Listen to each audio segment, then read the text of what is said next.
सरकार भी मानेगी कि नरेगा नहीं होता और राशन नहीं होता तो कोविड के समय व्यापक तौर पर भयंकर भूखमरी केवल नहीं होती, मेरे ख्याल में मोर्टेलिटीज़ होते, भूख रिलेटेड मोर्टेलिटीज़ बहुत बड़े पैमाने पर, और ये दो कानूनों ने बहुत बड़े पैमाने पर बचाया दुष्काल से बचाया। हाँ, और दोनों कानूनों ने का बहुत बड़ा एलोकेशन भी बढ़ा, जिसका हम सब लोगों ने कहा अच्छा है, लेकिन दोनों में मांग ज़्यादा थी।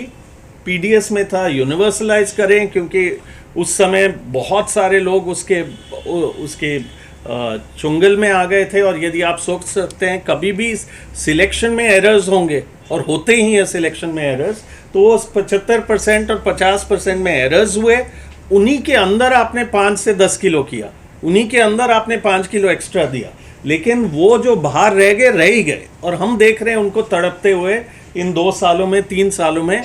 राजस्थान में दूसरी जगह कानून कहता है कि चलो आप नहीं आए तो आपके पास एक अपील का मैकेनिज्म होगा। हकीकत ज़मीन में था कि आपका पोर्टल बंद, तो कानून का उल्लंघन पोर्टल कर रहा है। और मैं इसलिए आ रहा हूं कि कौन है भूखमरी से जो ग्रसित है, उसके लिए रास्ता क्या है। कानून बना है रास्ता कि आप चलो अपील तो कर लो, अपील ही पोर्टल बंद, और महीने के लिए नहीं, साल 2-2 साल के लिए। नरेगा में 40,000 करोड़ उन्होंने बढ़ाया, उस 40,000 करोड़ बढ़ाने के बावजूद पेंडिंग लायबिलिटीज लगभग 16,000 करोड़ के रह गए। उसका अर्थ है कि वो कम था, वो पर्याप्त नहीं था, लोगों को और काम चाहिए था, और हर साल दर साल पेंडिंग लायबिलिटीज रहते हैं। तो नरेगा पर ही मैं ज़्यादा थोड़ा ध्यान दूंगा, क्योंकि यहाँ आप लोगों ने सबने बता दिया पीडीएस और खाद्य सुरक्षा में सच में अन्न सुरक्षा है, वो भी यदि हम बात किसी की करें। और इसीलिए नरेगा जैसी चीज़ इम्पॉर्टेंट है, क्योंकि आपको बाकी चीज़ें, चाहे शिक्षा हो, चाहे स्वास्थ्य हो, चाहे कुछ और दूध खरीदना हो या कुछ और खरीदना हो, तो रोज़गार से ही मिलेगा। और इसीलिए नरेगा इम्पॉर्टेंट है, क्योंकि हर परिवार को उस समय क्या आवश्यकता है वो नरेगा जैसे चीज़ से मिलेगा। नरेगा डिपेंडेंट है कि हर हाथ को काम मिले और समय पर दाम मिले। ना काम मिल रहा है ना दाम मिल रहा है। एक सीधी सी चीज़ है, 1,11,000 करोड़ का एलोकेशन था कोविड के बाद के 40,000 करोड़ बढ़ाने के बाद, आज हमारा 73,000 करोड़ का एलोकेशन। तो ये बढ़ेगा, थोड़ा बहुत बढ़ेगा, लेकिन इसका, और आज पूरे सरकार में वो 73,000 करोड़ में केवल 6,500 करोड़ रह गया है उस किटी में, तो वो 6,300 करोड़, तो वो आप कैसे चलाओगे बाकी समय मार्च तक, 31 मार्च तक। और आज भी आप क्या कर रहे हो, मैं 3-4 उदाहरण इसमें देना चाहता हूँ।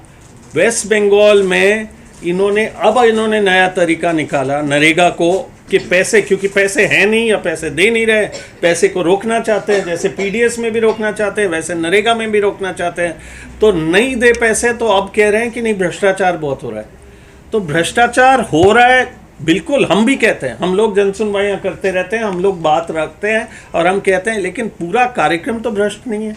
तो भ्रष्टाचार हो रहा है तो उन अधिकारियों के खिलाफ कार्रवाई करो। बंगाल में इन्होंने दिसंबर 2021 से वेजेस पेंडिंग है, तो परिस्थिति क्या होगी। बंगाल की सरकार से आपकी लड़ाई है, लोगों से लड़ाई है क्या, जो काम पे आए हैं उनसे लड़ाई है क्या, जिनको पैसा पेंडिंग है उनसे लड़ाई है क्या। तो वहाँ एक स्टडी हुआ था, वहाँ नरेगा से जुड़े हुए नरेगा संघर्ष मोर्चा और लोगों ने जाके वो स्टडी किया, उसमें व्यापक तौर पर पाया गया कि नरेगा के बंद होने की वजह से क्या क्या चीज़ें हुई। डेट और लोन बढ़ गया था, ट्रांसपोर्ट कॉस्ट बढ़ गया था, क्योंकि आपको वहाँ रोज़गार नहीं, दूर दूर तक जाना पड़ रहा था, तो आपके और पैसे लग रहे थे थोड़ा बहुत रोज़गार कमाने के लिए, अंत में वो पार नहीं पड़ी, तो माइग्रेशन बढ़ गया, अनएम्प्लॉयमेंट बढ़ गया, महिलाओं का रोज़गार ख़त्म हो गया, क्योंकि नरेगा एक महिलाओं के लिए एक बहुत बड़ा रोज़गार का स्रोत है और उसी से महिलाएं करती है। और आज भी कोई काम नहीं है, बंगाल का काम ही नहीं चालू किया इस साल में। आप सोच सकते हो, एक पूरा स्टेट जो टॉप स्पेंडिंग टॉप नीड वाले स्टेट्स का था, एक पूरे स्टेट में आपने 2022 में काम ही नहीं चालू होने दिया। तो वो is that not a crime against the people of that state? The people of that state, we are not getting into anything else. और जिसने भ्रष्टाचार किया उनके खिलाफ कार्रवाई करो। अब ये क्या कह रहे हैं, हम लोगों ने ही मांग किया सोशल ऑडिट करो, तो वो कह रहे हैं कि सोशल ऑडिट की वजह से हम रोकेंगे। अब कार्रवाई करो ना, आपके ही अधिकारी है, आपके ही आईएएस के हैं, आपके ही दूसरे लोग हैं, उनके खिलाफ कार्रवाई करो, हम उसमें साथ देंगे। लेकिन इसको बताने के पीछे, इससे संदर्भ केवल नरेगा का मैं एनालिसिस नहीं करना चाहता हूँ, मैं करना चाह रहा था एक चीज़ ताकि मैं भूल नहीं जाऊँ। मैं बताना चाहता हूँ नरेगा है, हम लोग का एक बार कहते हैं नरेगा राशन पेंशन। एक और बहुत महत्वपूर्ण चीज़ है बुजुर्गों के लिए, डिसेबल्ड लोगों के लिए, विडोज के लिए। आज भी पेंशन, आपसे किसी से मैं पूछना चाहता हूं, आपको कोई एक आइडिया होगा कितना होगा? 200 रुपये महीना। Social security pension of a centrally sponsored scheme 200 रुपये महीना एंड 300 रुपया महीना, ये दो स्लैब्स है। अब ये 2007 से वहाँ अटका हुआ है। सेंट्रल गवर्नमेंट एम्प्लॉयज़ का तो डीए साल में 2 बार बढ़ेगा। और इन सारे चीज़ों में यदि वी से भी इस सब के कहने के पीछे मेरा क्या मकसद है कि स्थिति अगले साल जो इंडेक्स निकलेगा और भी बुरा निकलेगा। जहां करोड़ों लोग खाना खा रहे हैं, जहां करोड़ों लोग रोजगार पा रहे हैं, जहां करोड़ों लोगों को पेंशन मिल रहा है, सबसे बड़े आपके कार्यक्रम हैं, उसमें महंगाई तो बढ़ती जा रही है। आप you are not keeping pace with that. आप उसके बजट को स्क्वीज कर रहे हो और फिर आप कह रहे हो नहीं ये तो हमारे खिलाफ कंस्पिरेसी है। उनको क्या लगा है कंस्पिरेसी करने के लिए? हम जब ये चिल्ला रहे हैं और बोल रहे हैं और लोग बोल रहे हैं, लोग कह रहे हैं कि मेरा राजस्थान सरकार ने अपने बजट में कहा हम 10 लाख लोगों को और एनएफएसए में जोड़ेंगे। 20 लाख एप्लीकेशंस है पेंडिंग और फिर से पोर्टल बंद। तो ये स्थितियां, कौन किसको चुनेंगे उस 20 लाख में से? और वो 10 लाख में से कौन पता है कौन कितनी भूखमरी का सामना करने वाले लोग हैं। तो नरेगा में मैं बहुत जल्दी थोड़े से चीज़ बता दूं। इस साल इन्होंने लेबर बजट, जिसका उनका हक नहीं है लेबर बजट को रोकने का, उन्होंने 230 करोड़ परसेंटेज का लगाया। 230 करोड़ परसेंटेज मतलब लोगों ने मांगा, कहता है स्टेट कि मुझे इतने 320 करोड़ परसेंटेज था, 230 means they cut it by word 1/3। Rajasthan में 40 करोड़ परसेंटेज पिछले साल खर्च हुआ और इस साल 24 करोड़ परसेंटेज दिया गया है। So you can imagine that now it is finishing, they are begging, they are coming here saying please increase it, it is being squeezed. तो आपको लोगों को रोजगार नहीं मिलने वाला है। 100 दिन छोड़ो, आपका 80 दिन नहीं मिलने वाला है, 70 दिन नहीं मिलने वाला है, 50 दिन नहीं मिलने वाला है। और ये खेल है, बाद में कहेंगे इतना ही demand, and there are figures, the unmet demand, मुझे पता नहीं है ऑफ हो गया, या we'll send it out, but unmet demand is growing. Unemployment allowance इनके ही फिगर्स में होना चाहिए 33 लाख, इन्होंने दिया है कुछ 20,000 मात्र। तो सारे मैकेनिज्म्स इन कानूनों में, कानून की धज्जियां, कानून कौन तोड़ रहा है? कानून सरकार तोड़ रही है।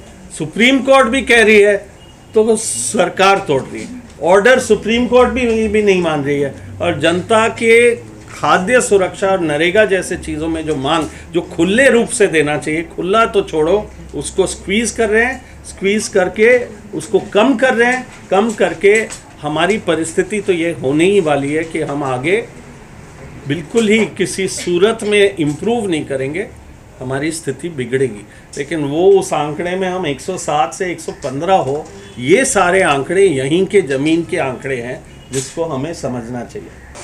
दोस्तों, मैं थोड़ा सा एक व्यापक संदर्भ देने की कोशिश करूँगा। ये रिपोर्ट क्या कह रहा है? ये रिपोर्ट ये नहीं कह रहा है कि भूख और कुपोषण के हालात में सुधार नहीं हुआ। ये रिपोर्ट ये कह रहा है कि भूख और कुपोषण की हालत तुलनात्मक तौर पे अगर हम बाकी देशों को देखें तो जितनी प्रगति बाकी देशों ने की है कुपोषण और भूख पे नियंत्रण करने में, उस पर काबू करने में, उससे हम और पिछड़ते जा रहे हैं। ये पहली चीज़ है। और बहुत दूर नहीं जाएं, नेपाल लगभग आधी मतलब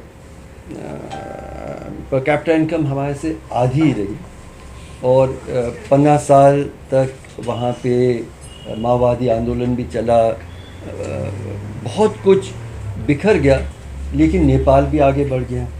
बांग्लादेश, जिसके बारे में हम कहते रहते हैं कि वहाँ के लोग यहाँ गरीबी के कारण से आएंगे, उल्टी स्थिति है कि वो हमसे बहुत आगे निकल चुके हैं।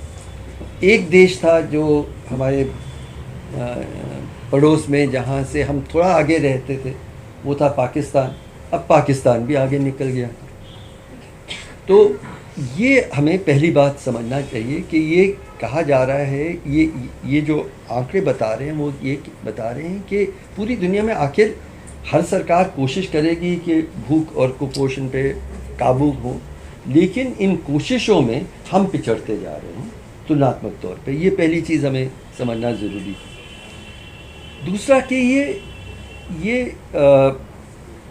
और ज़्यादा मुझे लगता है कि हम सबको हर सोचने वाले नागरिक को ये सवाल पूछना चाहिए कि एक तरफ आप कह रहे हैं कि आपके पास इतने गोदामों में, सरकारी गोदामों में इतना अनाज है कि हम समझ नहीं पा रहे हैं कि हम उसके साथ क्या करें, और हमारी आर्थिक प्रगति, ग्रोथ रेट ज़रूर कम हुई है, लेकिन फिर भी हम कह रहे हैं कि हम तो दुनिया के सामने चमकता हुआ एक उदाहरण है।